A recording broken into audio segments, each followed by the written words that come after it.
Good evening, everybody. Namaste, Swamiji. Yes. Good evening, Swamiji. Hari Om. Hari Om. Good evening, Swamiji. Good evening, Swamiji.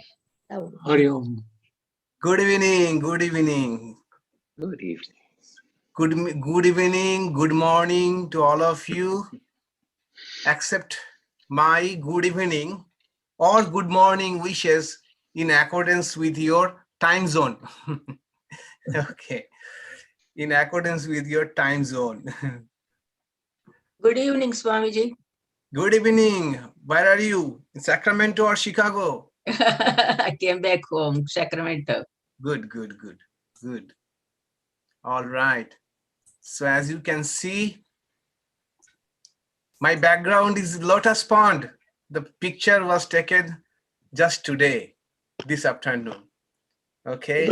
Beautiful. Wow. Very So nice. the lotuses are blooming. Yes. When the Beautiful. lotus blooms, can the bees be far away? Aha. Very Beautiful. nice photo. No. Yeah. So you are welcome to come and visit.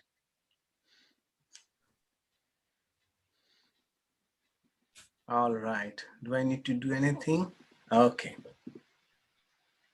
So let's start with chanting as we do.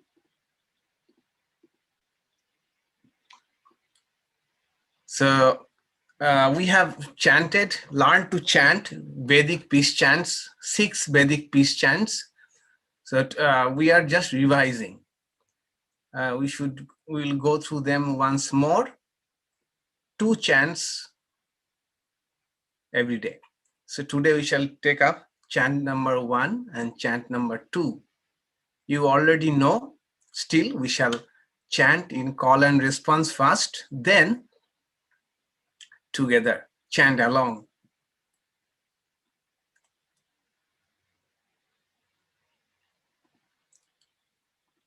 All right. So let us first read the English translation together. Om, may the Supreme Spirit protect us. May the Supreme Spirit nourish us. May we work together with great energy. May our study be vigorous and fruitful. May love and harmony dwell amongst us. Om, peace, peace, peace be unto all. So you already know the intonations. Underline means it will be 1 note lower, and a vertical line above means 1 note higher. Rest normal. So now we shall chant in call and response. Om Sahana Bhavatu.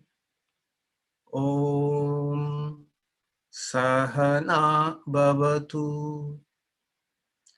Sahano Bhunaktu. Sahano Bhunaktu. Saha Vidyam Karovavahi. Saha Viryam Karovavahi. Tejasvina Badhitam Astu. Tejasvina Badhitam Astu. Ma Vidvishavahai. Ma Vidvishavahai. Om Shantihi, Shantihi, Shantihi. Om Shantihi, Shantihi, Shantihi. Now chant along. Chant along. Om Sahana Bhavatu Sahano Bhunaktu Saha Vidyam Karvavahai Tejasvina Badhitam Astu Ma Vidvishavahai. Om Shantihi, Shantihi, Shantihi. Let's chant a bit faster. Okay, let's try to do that. Om Sahana Vavatu Sahano Bhunaktu Saha Vidyam Karvavahai Tejasvinavadhitamastu Ma Vidvishavahai. Om Shanti, Shanti, Shanti.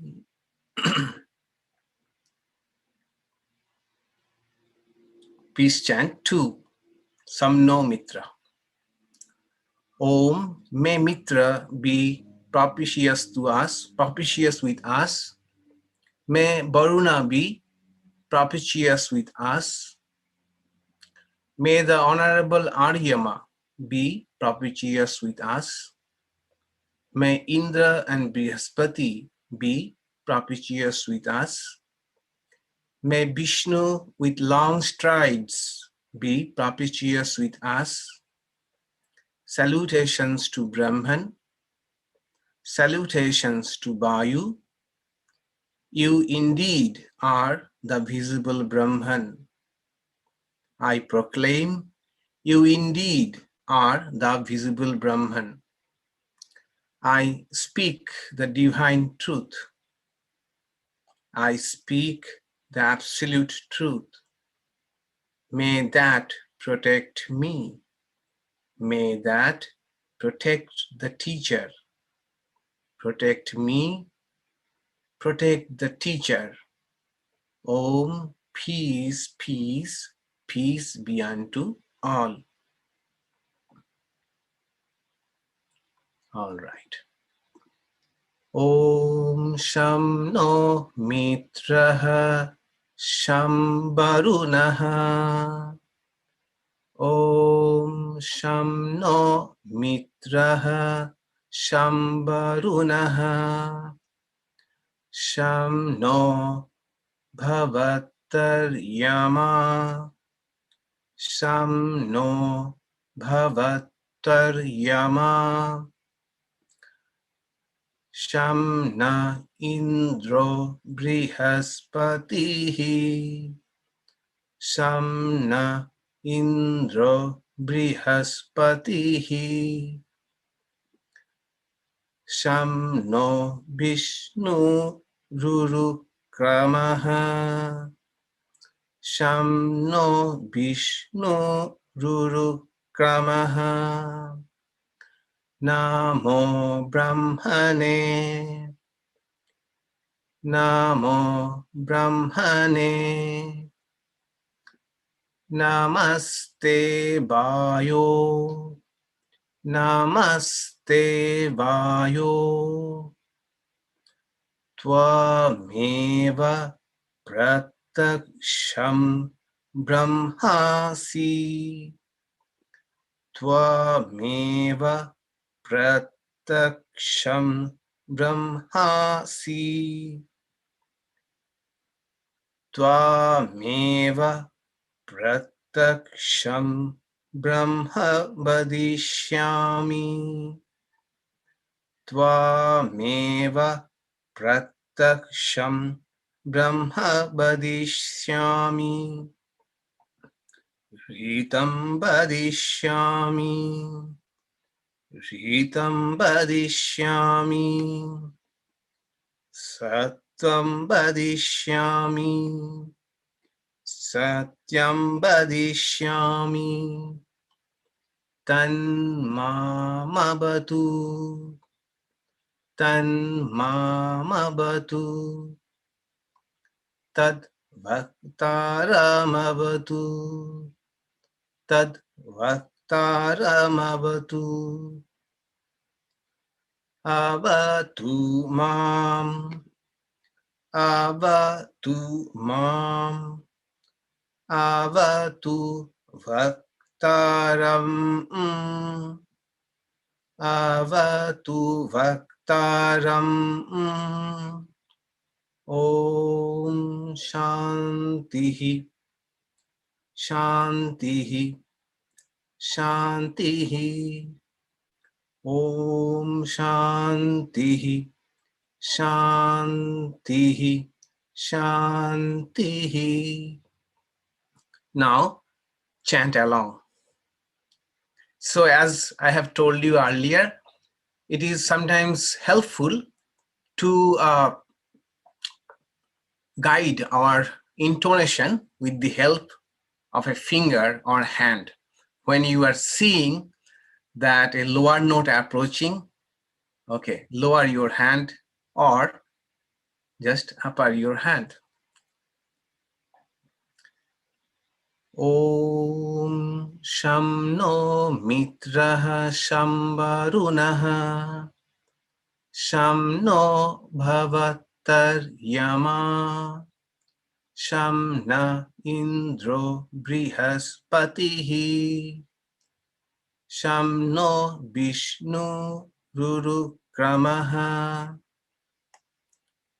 Namo Brahmane Namaste Vayo Tvameva Prataksham Brahmasi Tvameva Prataksham Brahma Vadishyami Ritam Vadishyami Satyam Vadishyami Tanmamavatu Tad Vaktaramavatu Avatu Mam Avatu Vaktaram Om Shantihi Shantihi Shantihi. Once more, a bit faster. Ready for the challenge? Okay, let's try it. Om Sham No Mitraha Sham Varunaha Sham No Bhavatar Yama Sham Na Indro Brihaspatihi Sham No Vishnu Rurukramaha Namo Brahmane Namaste Vayo Tvameva Prataksham Brahmasi Tvameva Prataksham Brahma Vadishyami Ritam Vadishyami Satyam Vadishyami Tanmamabatu Tad Vaktaramabatu Avatu Mam Avatu Vaktaram. Om Shantihi Shantihi Shantihi.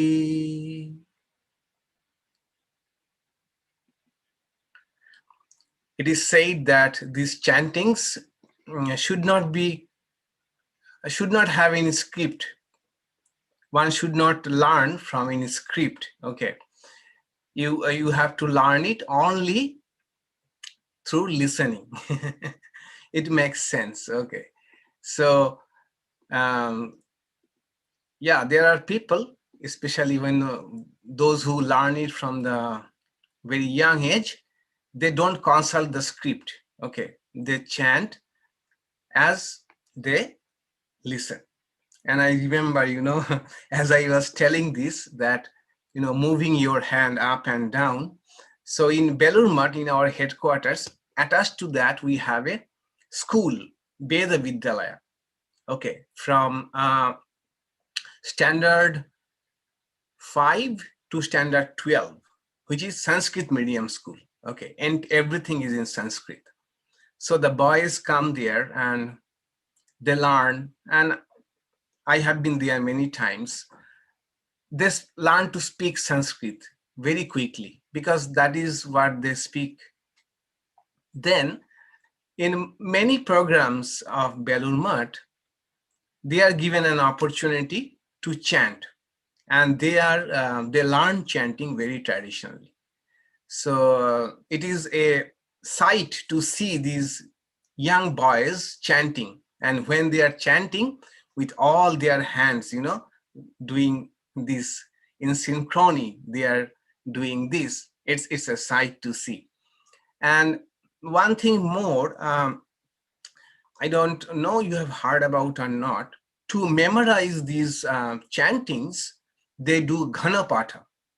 Ghanapatha means a style of chanting which is repetitive, like Om Sahana Sahana Babatu Sahana Babatu Sahana Sahana Babatu Sahana Babatu. Okay, they will keep on doing like this.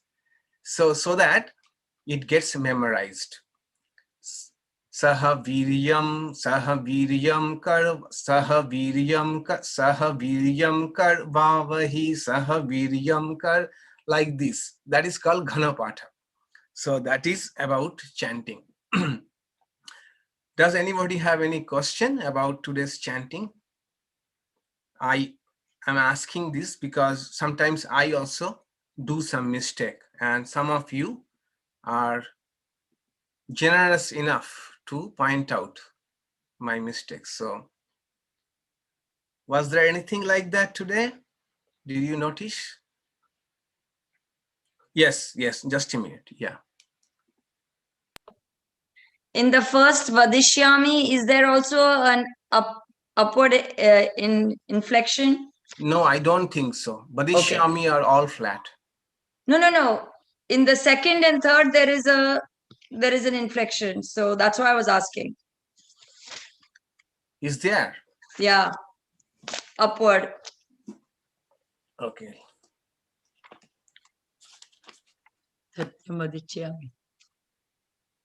Oh, Vadishyami on va and va. Sat tameva prataksham brahma vadishyami ritam vadishyami. So the inflection on va is in the second and third, not in the first.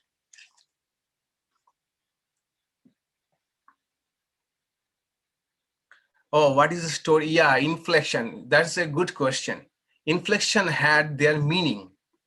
Inflection had meaning because as I know that depending upon where you are putting the stress, the meaning of the compound word will change. Okay. So that is the story of inflection. Okay. Suvash, what do you want to speak? What do you want to talk about? That's the Shanno Vishnu Rukrama. The no is up, right? Not down.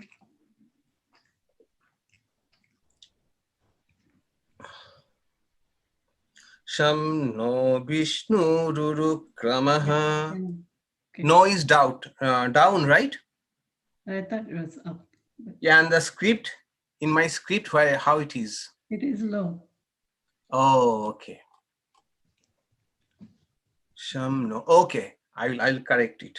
Thanks for pointing out. Yes. Also,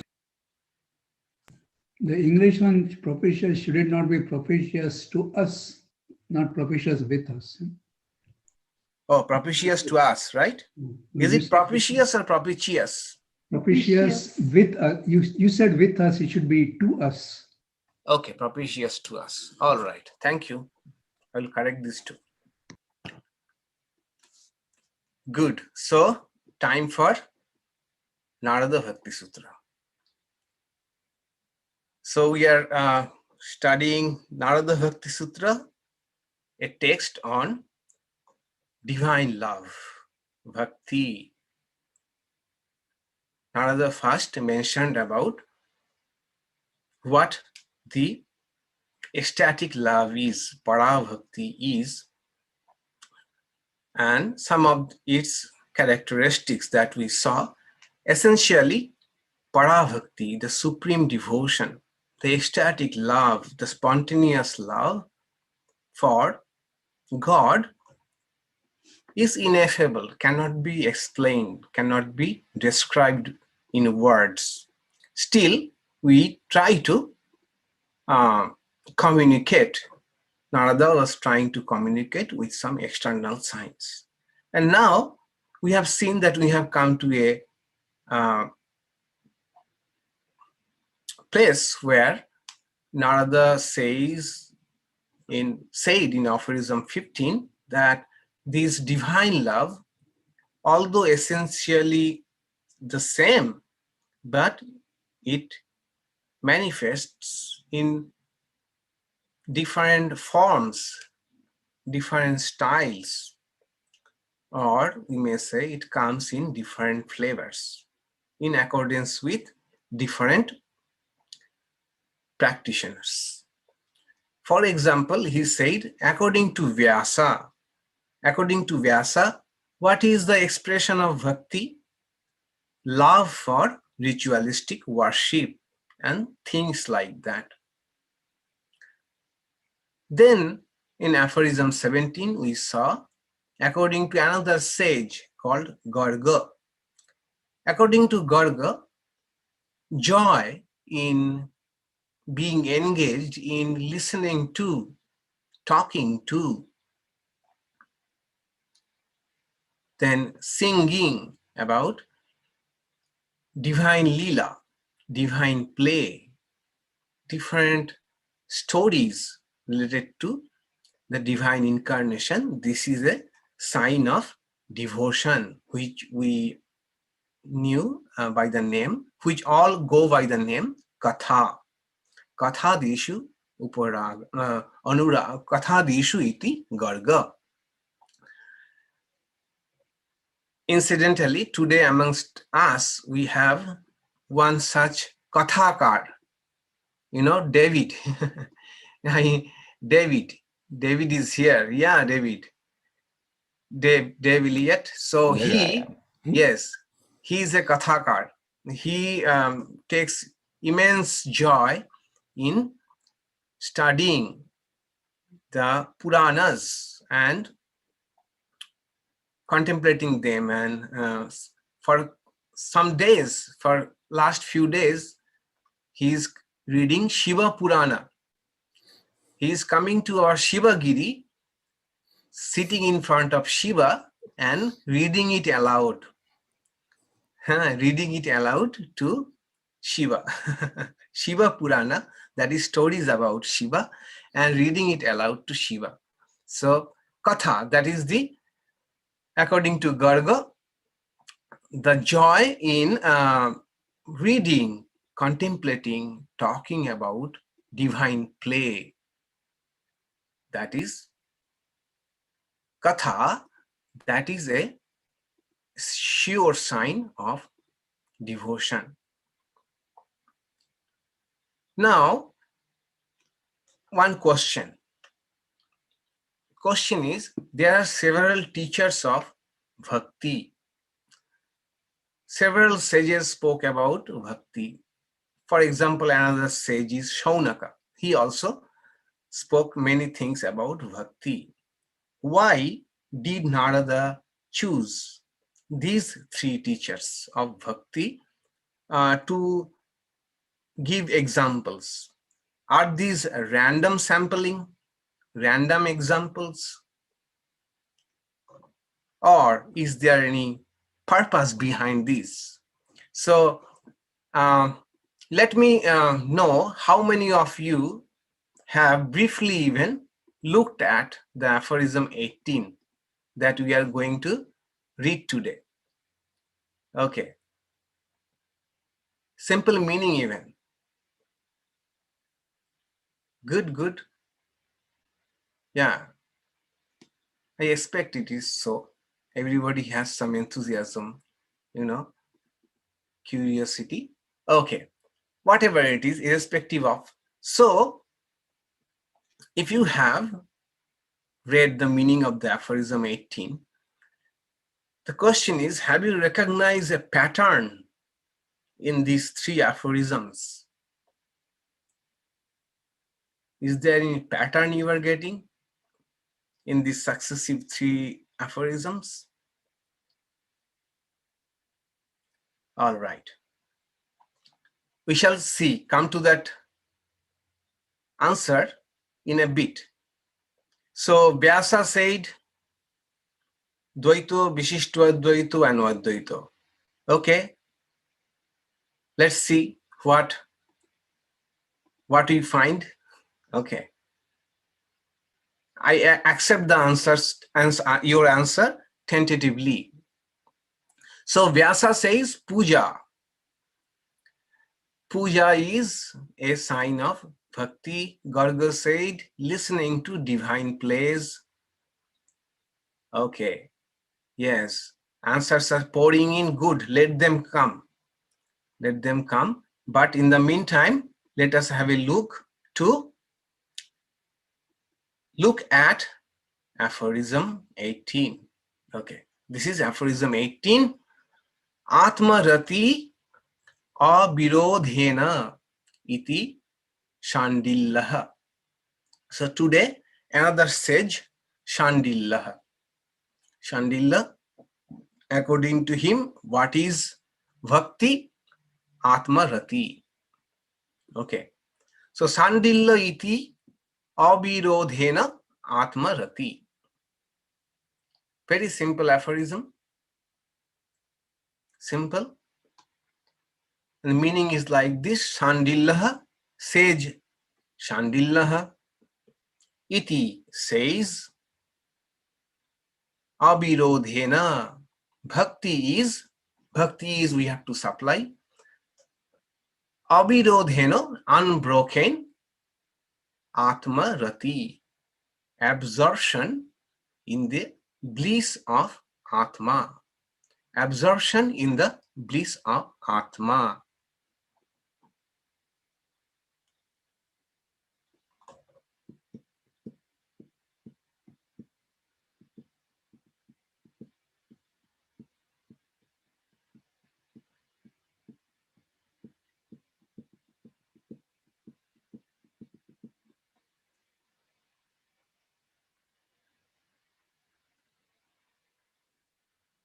Okay. Sage Shandilya says, bhakti is unbroken absorption in the bliss of Atma. Atma is within.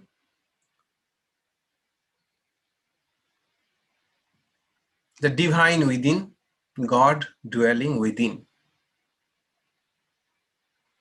And constant absorption within is Atma rati. We shall see the meaning in a bit details soon. So this is according to sage Shandilya. So now let us, okay, Atmarati Avirdhanati Shandilya. Okay, who was Shandilya? Shandilya was a sage, and there is a clan, in the Hindus every Hindu belongs to a clan, and the clan was started by some sage. Every Hindu traces their origin to a sage, and there are many clans one of the clans is Shandilya. Clan in Sanskrit is Gotram. Gotram. So Shandilya was the starter, okay, starter of the clan called Shandilya Gotra. The word Shandilya has come from Shan means full, Dilam means moon, and a derivative Ya, that means one of full moon.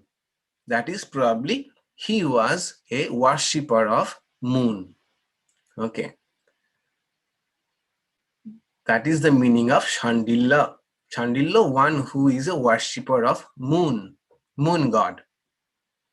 And just an aside, if you encounter, speaking about clan, Gotra, if you encounter surnames like Dikshit, Bhat, Sharma, Tripathi, Jha, Pandey, Tiwari, Mukherjee, Chatterjee, Banerjee, Indian surnames, they belong to Shandilya Gotra. Okay. Then there is one Upanishad attributed to Shandilya, Shandilya Upanishad, which is one of the 20 Upanishads of Yoga, Yoga Upanishads, where we get all the 8-limbed Ashtanga Yoga Patanjali. We get all the reference to that.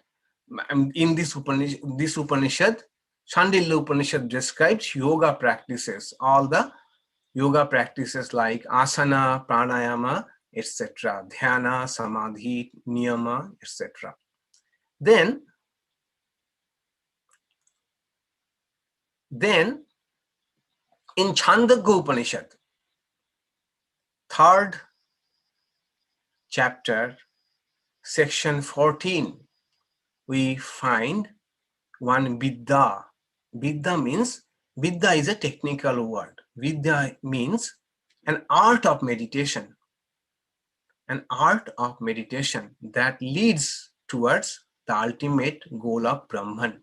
Chandogya Upanishad mentions several Vidya, such as Madhu Vidya, Bhuma Vidya, Prajapati Vidya, then Vaishnaru Vidya, etc.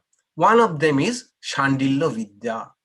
So we can assume Shandilya Rishi says Shandilya is the propounder of this art of meditation, of this technique of meditation. So we find 4 mantras in Chandogya Upanishad which are called Shandilya Vidya. And how does the mantra start with? Sarvam Khalu Idam Brahma. All this is Brahma, which we have come across in while studying Vedanta. Sarvam Khalu Idam Brahma Tat Jalat Iti Shanta Upasita. How should one meditate? All this is verily Brahman. So one should meditate calmly, quietly, peacefully. On what? On that from which everything has come. Tat Jalat. This word, Tat Jalat, is very important. Means from which everybody has come and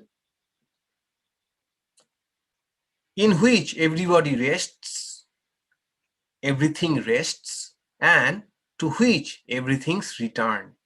That is Brahman. And one should meditate on that Brahman calmly, quietly, and peacefully. This is Shandilya Vidya. Then we also come across Shandilya, the name Shandilya, in Brihadaranyaka Upanishad. Also, his name can be found in Mahabharata. Most importantly, Shandilya wrote a text on Bhakti. As we are studying Narada Bhakti Sutra, so there is one text called Shandilya Bhakti Sutra. which is also quite famous, but which is not popular. That text, Shandilya Bhakti Sutra, Bhakti, according to Shandilya, contains 100 aphorisms. Here we have 84 aphorisms, Narada Bhakti Sutra. There it is 100. And that text is more philosophical, intellectual in nature. So it is more a philosophy of bhakti. Whereas Narada Bhakti Sutra is not so much about philosophy of bhakti, but rather practice, more practice oriented. In Shandilya Bhakti Sutra, we don't know whether we shall ever read it or not. Just have a very brief look, very brief overview is this. It discusses 4 topics. One is first, means of knowledge, how we gather knowledge, how we get knowledge. In Sanskrit, this is called pramana. Then, secondly, he discusses what are the things to be known, objects to be known. In Sanskrit, this is called prameya, things to be known. Third, he discusses sadhana, spiritual practice, according to bhakti. And fourthly, finally, mukti or liberation, nature of liberation. This is what he discusses. And aphorism 31 in Shandilya Bhakti Sutra is the basis of this aphorism that we are studying now in Narada Bhakti Sutra. There, 31, aphorism number 31 of Shandilya Bhakti Sutra, Shandilya says that bhakti is the eternal, unbreakable relationship between embodied being and Godhead. Eternal, unbreakable relationship between beings, embodied beings with Godhead. The aphorism is Ubhayo Param Shandilyaha Shabda Upapatti Bhyam. So, if I go into details, it may feel like boring.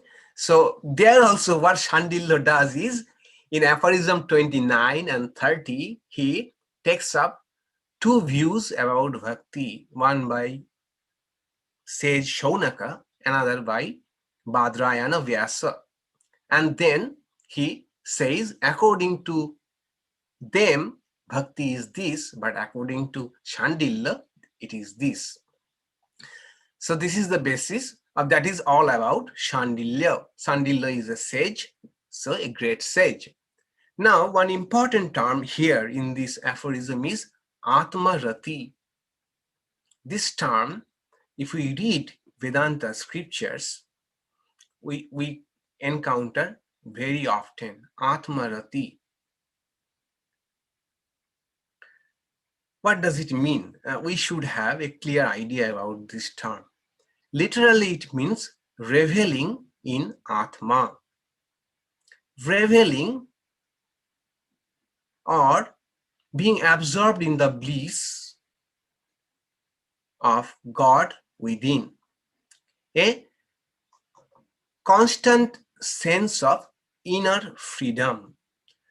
So, if we read the word literally, it may appear like all the time in a state of bliss, okay? But it is not like that, all the time being euphoric, all the time in a mood of joy. That is not really Atmarati is. Atmarati is something like, when we have total internal freedom, inner freedom, there is a spontaneity. When we have a lightness, lightheartedness, we are not bogged down by our worries, anxieties, or future orientedness. This is what Atmarati is. Let us take the example of Sri Ramakrishna. He was called by his disciples Atma Rama. Okay, one who delights in Atman. So it is not that he was all the time euphoric, but what we find, a light-heartedness all the time around him, an air of spontaneity, an air of freedom, childlike curiosity, simplicity around Sri Ramakrishna. So that is what I think that we have to remember about Atmarati, that a realized being does not have to be always bubbling with joy. Okay, it's not a bubbling with joy, but it is a lightheartedness which is due to a very light mind. Why the mind is light? Because it is present here and now and not anxious, bogged down by anxiety and worries or regret. Okay, so it's understandable. We cannot really understand what Atmarati is unless we ourselves experiences that. But this is the idea, Atmarati. So the bliss is spontaneous and not dependent on anything outside. That is Atmarati. Then another term is abirodhena. Atmarati abirodhena iti shandillaha. Abirodhena. So most of you have follow Swami Bhuteshananda's book, which we take as the textbook. He has probably translated abirodhena word as without prejudice. And I consulted many translations because this translation I did not like, without prejudice. So the best translation of the word I got, guess where? The book of E.T. Stardy. E.T. Stardy, who met Swami Vivekananda in Chicago 1893, then invited him to London and hosted him in London.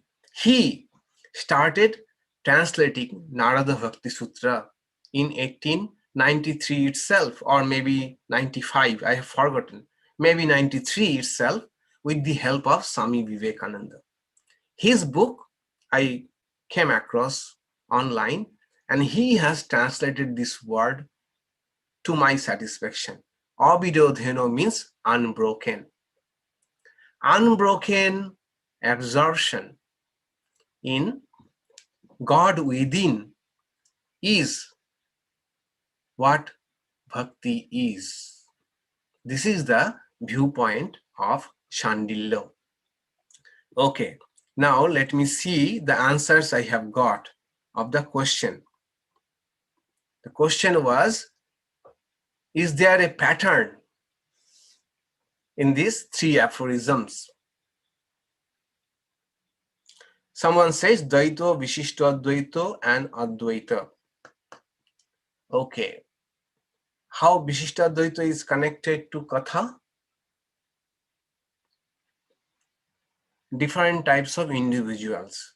18 is combination of previous aphorisms. All right. Someone says attraction. Mukherjee is Bharadwaj Gotro. Okay. Maybe Banerjee is a Shandilya. Okay, good.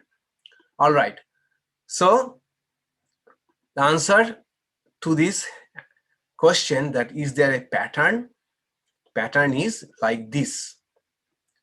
Puja is more a physical activity, right? Physical. You are doing something with your body. Katha is engaging with your speech, organ of speech. It is verbal. And Vedanta, you will find many times, they say total engagement will be Kayika, Bachika, and Manasika. Manasika means mental. Okay, so physical is puja, engaging in talks and listening, all come to the domain of speech, vacha, and remaining absorbed, remaining in touch with the divine within is a mental. Okay, kayeno, vacha, manasa. So you will find it that after puja or after say fire ceremony, you will see this mantra that offering, pranam, last salutation, that whatever I have done, kayano vacha manasa, whatever I have done through my body, through my speech, or through my mind, that all I offer to you. The particular worship or the fire, in case of homa fire ceremony, we are offering to fire. So kayano vacha manasa, all these three, puja is mostly in its narrower term, although in broader term puja may encompass many things, but basically it is kayika, it's a bodily. Katha, listening and speaking about divine lila. Verbal, vacha. Atmarati, absorption in the divine within, that is manasik, mental. So for a para-bhakta, one who has already tasted the supreme devotion, the devotion can express itself in any of these three forms. One can be interested in puja at the same time, katha, or one may be interested in katha at the same time engaged in atmarati. But that is all right for them. I think Narada took these three only to give us an impression that all these three practices together makes our bhakti practice complete. Okay, only engaging in rituals or only engaging in katha might make our devotion incomplete. It might also lead to narrowness. Someone may be engaged in ritualistic worship all through their life and might think this is all devotion is about. One might think, engaged in katha, this is all devotion is about. So one must not stuck there, because the goal is total engagement, and the goal is to realize God not only outside, but God within, living in the heart. So total engagement with all the three faculties, the faculties of physical body, faculty of speech, and the faculty of our mind, puja, katha, atmarati. This is probably is the best combination of all three. As we find in Swami Vivekananda put it so succinctly that each soul is potentially divine, and the goal is to manifest this divinity by controlling nature, external and internal. Do this either by work or worship or psychic control or philosophy, by one or more or all of these, and be free. This is the whole of religion. So by the four practices, work, worship, psychic control, philosophy, he is referring to all the four yogas. It is good, he says, that any one yoga can capable of taking us to the goal. But in the beginning, when you were seeker, probably it is good to synthesize all of them. And later on, the dominant one will probably automatically come out, manifest in its fullness. Okay.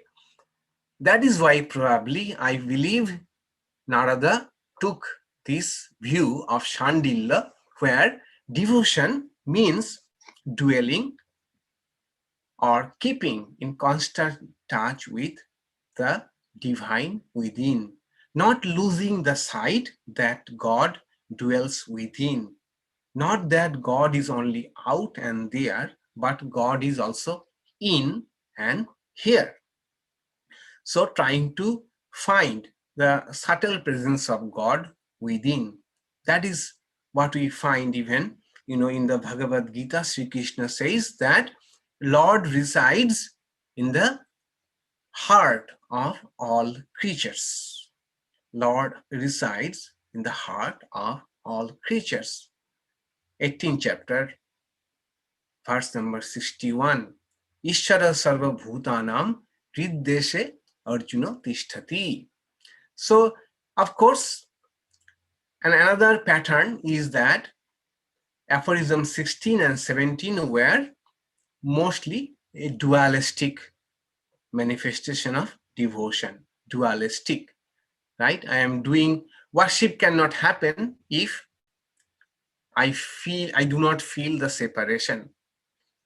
Engagement in divine lila is not possible unless I think that God is someone else who did something at some time, at some point.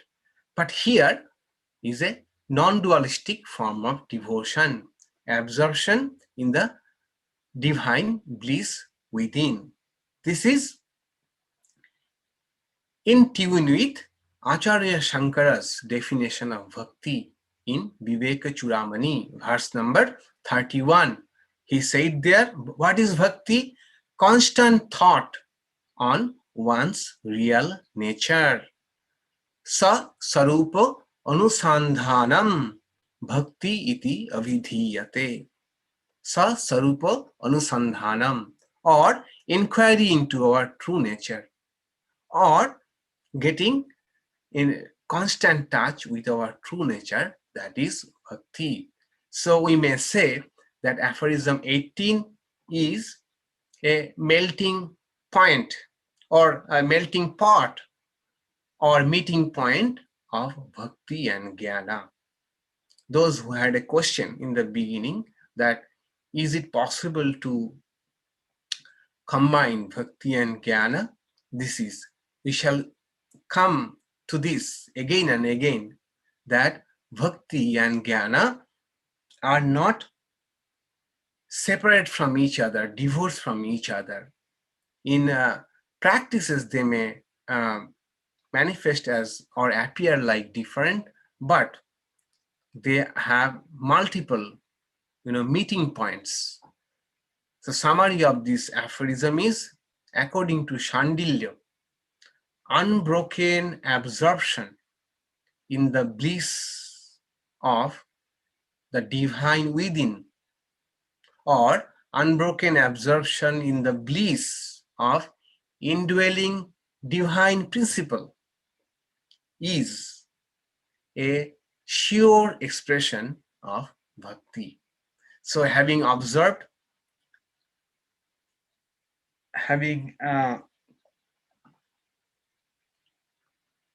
taken these three views, after analyzing three views, in the next aphorism, Narada will present his own take on bhakti, what he thinks bhakti is. That aphorism is a long one, so I am not introducing it today. At first I thought I shall introduce the aphorism today, but it will take a separate class altogether. Bhaja Govindam, yes, exactly. So Acharya Shankara at many places says this, that bhakti and jnana, their differences are only in appearance.